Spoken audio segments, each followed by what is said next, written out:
3 अगस्त 1947। आज के दिन गांधी जी की महाराजा हरि सिंह से भेंट होने वाली थी। आज 3 अगस्त की सुबह गांधी जी के लिए हमेशा की तरह ही थी। अगस्त का महीना होने के बावजूद किशोरीलाल सेठी के घर अच्छी खासी ठंड थी। अपने नियमित दिनचर्या के अनुसार गांधी जी सुबह उठे और अपनी नातिन मनु को, मानी उनकी परछाई के समान ही थी, वही जग गई। मनु गांधी जी के साथ ही सोती थी। लगभग 1 वर्ष पहले अपने नोआखाली दौरे के समय गांधी जी मनु को अपनी बाहों में लेकर सोते थे। यह उनका सत्य के साथ एक प्रयोग था। एक अत्यंत पारदर्शी एवं स्वच्छ मन वाले गांधी जी के अनुसार इसमें कुछ भी गलत नहीं था। हालांकि इस खबर की बहुत गर्मागर्म चर्चाएं हुई। कांग्रेस के नेताओं ने इस मामले में कुछ भी बोलना उचित नहीं समझा। वे मौन ही बने रहे, जबकि देश के कई भागों में सत्य के इस कथित प्रयोग के विरोध में जनमत स्पष्ट रूप से प्रकट होने लगा था। अंततः बंगाल का अपना दौरा समाप्त करने पर जब गांधी जी बिहार के दौरे पर निकले, उस समय मनु उनसे अलग हो गई। इधर श्रीनगर में ऐसा कुछ भी नहीं था। गांधी जी और मनु की वजह से खबरें पीछे रह गई थी। अपनी नातिन के साथ गांधी जी का रहना सोना अब कौतूहल का विषय नहीं था। बहरहाल सूर्योदय से पहले ही गांधी जी की प्रातः प्रार्थना पूर्ण हो चुकी थी और उनके ठहरने के स्थान की साफ सफाई में लग गए।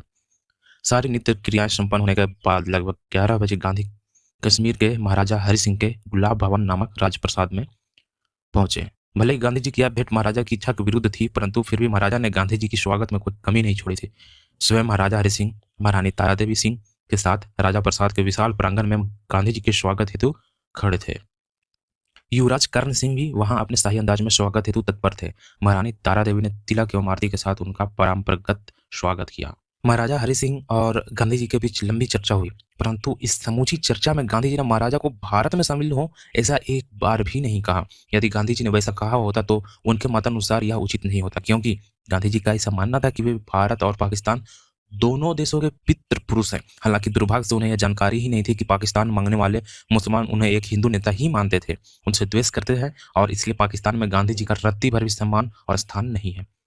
अंग्रेजों के चले जाने के बाद कश्मीर रियासत को कौन सी भूमिका निभानी चाहिए अथवा कौन सा निर्णय लेना चाहिए, इस संबंध में गांधी जी को कुछ कहना ही नहीं था। इसलिए महाराजा और उनके बीच कोई राजनीतिक चर्चा हुई ही नहीं। अलबत्ता गांधी जी की इस निरपेक्ष भेंट के परिणाम स्वरूप नेहरू का कश्मीर एजेंडा लागू करने में मदद मिला।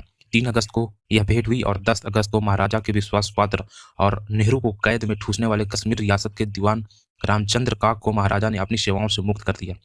दूसरा परिणाम यह रहा कि नेहरू के खास मित्र यानी कि शेख अब्दुल्ला को कश्मीर की जेल से 29 सितंबर को छोड़ दिया गया। सरसरी तौर पर देखा जाए तो गांधी जी की इस भेंट का परिणाम इतना ही दिखाई देता है, परंतु यदि गांधी जी के इन दोनों मांगों के अलावा इस स्थान पर महाराजा हरि सिंह से भारत में शामिल होने का अनुरोध किया होता तो या वैसी सलाह दी होती, तो यह तय जानिए कि पूर्व 1947 से पहले अगस्त 1947 में ही भारत का कश्मीर में विलीनीकरण हो चुका होता।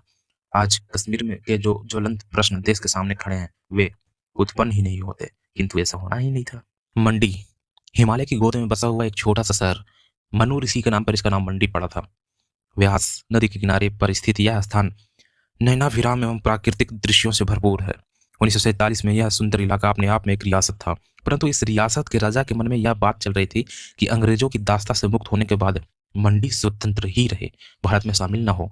इसी प्रकार मंडी के पड़ोस में स्थित सिरमौर राज्य के राजा ने भी भारत में विलीन न होने की बात रखते हुए उसे स्वतंत्र रखने का निश्चय किया था। हालांकि यह सभी बेहद छोटी छोटी रियासतें यह बात समझ नहीं रहे थे कि जब कई बड़े रियासत मिलकर एक बड़ा देश बना रहे हैं तो उनका स्वतंत्र रहना संभव नहीं होगा। इसी बीच उन्हें यह जानकारी मिली कि कश्मीर के महाराजा भी अपनी रियासत को स्वतंत्र रखने के विचार में हैं। तब इन्होंने यह योजना बनाई कि जम्मू कश्मीर, पंजाब और शिमला स्थित इलाके के पहाड़ी राज्यों का एक वृहद संघ बनाकर उसे भारत से स्वतंत्र ही रखा जाए। इसी सिलसिले में मंडी और सिरमौर दोनों राज्यों के राजाओं ने पिछले हफ्ते ही लॉर्ड माउंटबेटन से भेंट की थी। पहाड़ी राज्यों के एक वृहद संघ संबंधी प्रस्ताव पर विचार करने के लिए समय चाहिए, ऐसी मांग रखी थी। उन्होंने स्पष्ट शब्दों में कह दिया था कि फिलहाल भारत में शामिल होने के संधि पत्र पर हस्ताक्षर करना संभव नहीं है, अभी हमें और समय चाहिए। दिल्ली स्थित अपने भव्य एवं प्रभावशाली वायसराय कार्यालय में बैठे लॉर्ड माउंटबेटन इन दोनों राज्यों के का पत्र बार बार पढ़ रहे थे। असल में जितनी बार राज्य रड़बारे स्वतंत्र रहने का आग्रह करते, देश छोड़ते समय अंग्रेजों के सामने उतनी अधिक दिक्कतें पैदा होती। इसलिए ऐसी छोटी छोटी रियासतों का स्वतंत्र रहना या भारत में शामिल होने से असहमति व्यक्त करना माउंटबेटन को सख्त नापसंद था। लेकिन फिर भी लोकतंत्र और अपने पद का सम्मान रखने की खातिर माउंटबेटन ने इसी संदर्भ में सरदार पटेल को पत्र लिखना आरंभ किया।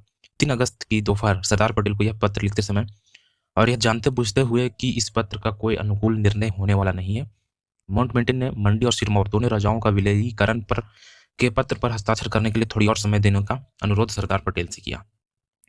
डॉक्टर बाबा साहब अम्बेडकर आज दिल्ली में ही थे। पिछले कुछ दिनों से उनके पास भी तरह-तरह की कामों की भीषण व्यस्तता थी। उनके शेड्यूल कास्ट फेडरेशन नामक संगठन के कार्यकर्ता देश भर से विविध कामों के लिए उनका मार्गदर्शन लेने के लिए दिल्ली आ रहे थे। दर्जनों पत्र लिखने पढ़ने बाकी थे, परंतु बाबा साहब को यह परिस्थिति को बड़ी रुचिकर लगती थी। अर्थात जितना अधिक काम होगा, वे अपने काम में गहराई और गंभीरता से डूब जाना पसंद करते थे। ऐसे विभिन्न कामों का बोझ तो उनके लिए उत्सव के समान ही था। जब पिछले सप्ताह नेहरू ने उन्हें आगामी मंत्रिमंडल में शामिल होने के संबंध में पूछा था, तब बाबा साहब ने बड़ा सकारात्मक उत्तर दिया था। बाबा साहब ने कहा कि कानून मंत्रालय में कोई खास काम नहीं है, इसलिए मुझे कोई ऐसी जिम्मेदारी दीजिए जिसमें बहुत सारा काम करना पड़े। नेहरू हंसे और बोले, निश्चित ही एक बहुत बड़ा काम मैं आपको और सौंपने जा रहा हूँ। और आज दोपहर को प्रधानमंत्री जवाहरलाल नेहरू का पत्र बाबा साहब अम्बेडकर को मिला। इस पत्र के माध्यम से उन्होंने बाबा साहब को स्वतंत्र भारत का पहला कानून मंत्री नियुक्त किया था। बाबा साहब और उनकी शेड्यूल कार्ड फेडरेशन के लिए यह बहुत ही महत्वपूर्ण और आनंददायक अवसर था। इधर दिल्ली की इस अगस्त वाली उमस भरी भयानक गर्मी में सिरिल रेडक्लिफ साहब को बहुत बड़ा कष्ट हो रहा था। ब्रिटेन के यह निर्भीक एवं निष्पक्ष माने जाने वाले न्यायाधीश महोदय भारत के विभाजन की योजना पर काम करने के लिए मुश्किल से तैयार हुए थे। प्रधानमंत्री इटली ने उनकी न्यायप्रियता एवं बुद्धिमानी को देखते हुए लगभग जीत पकड़ते हुए उन्हें इस काम के लिए राजी किया था। इसमें पेच यह था कि माउंटबेटन को भारत का विभाजन करने के लिए कोई ऐसा व्यक्ति चाहिए था जिसे भारत के बारे में कोई खास जानकारी नहीं हो, और रेडक्लिफ इस कसौटी पर खरे उतरते थे। दिल्ली आने पर कुछ भी जानकारी नहीं होना यह कितना बड़ा बोझ और सिरदर्द है, यह रेडक्लिफ साहब को बहुत जल्दी समझ में आ गया। एक अत्यंत विशाल प्रदेश जिसमें नदियां, नाले, पहाड़ियों का प्रचंड जाल बिछा हुआ है, ऐसे विस्तीर्ण प्रदेश के नक्शे पर एक ऐसी विभाजन लकीर खींचना जिसके कारण हजारों परिवारों का सब कुछ उजड़ जाने वाला था। पीढ़ियों से रह रहे लाखों परिवारों के लिए अचानक कोई जमीन पराई हो जाने वाली बहुत कठिन कार्य था वह।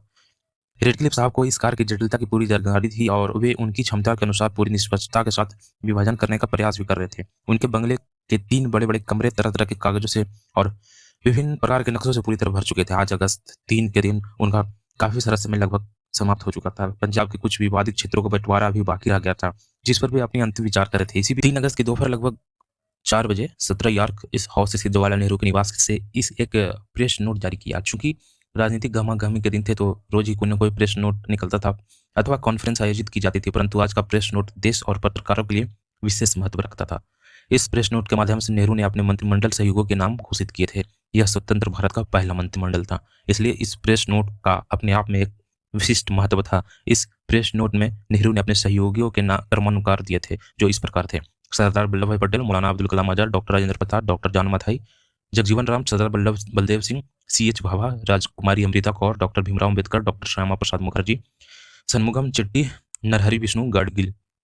इन 12 सदस्यों में राजकुमारी अमृत कौर एकमात्र महिला थी, जबकि डॉक्टर बाबा Saheb Ambedkar schedule caste federation party के, डॉक्टर श्यामा प्रसाद मुखर्जी महासभा के और डॉक्टर सरदार बलदेव सिंह अंतिक पार्टी के प्रतिनिधित्व के रूप में मंत्रिमंडल में लिए गए थे।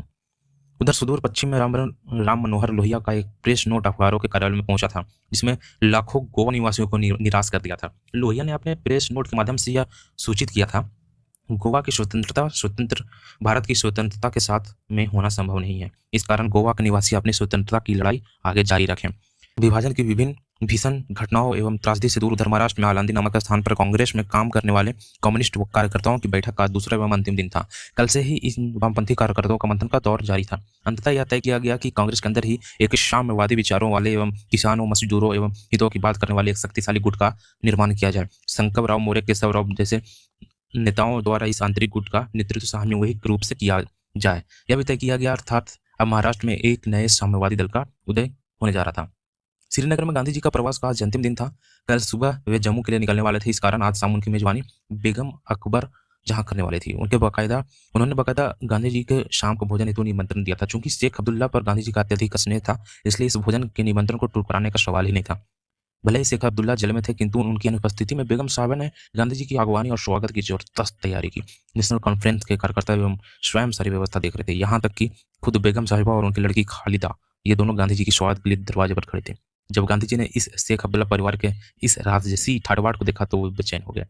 यह हम तो जाम उनकी कल्पना से परे था। उन्होंने सोचा ही नहीं था कि उनकी मेजबानी ऐसी शाही अंदाज में होगी। उन्होंने बेगम साहिबा के समक्ष अपनी हल्की अप्रसन्नता व्यक्त की, लेकिन फिर भी गांधी जी का उस पार्टी में पूरे समय रुके रहे। 3 अगस्त की काली एवं बेचैन रात धीरे धीरे सरक रही थी। लाहौर से, पठानकोट से और उधर बंगाल से लाखों संपन्न परिवार शरणार्थी के रूप में इस खंडित भारत के अंदर धीरे धीरे आगे बढ़ते जा रहे थे। उन्हें अपने प्राणों का भय था। जीवन भर की कमाई और चल संपत्ति को पूर्वी एवं पश्चिमी पाकिस्तान में छोड़कर भागने की मर्मांतक पीड़ा थी। भारत में शरणार्थी बनने की विफलता थी। भूख, प्यास, थके हुए शरीर, बीवी, बच्चों के भीषण कष्ट इत्यादि सहन करने की त्रासदी थी। लेकिन उधर दिल्ली में राजनीति अपनी गति से जारी थी। अधिकृत रूप से विभाजन में अब केवल 12 दिन ही बाकी थी।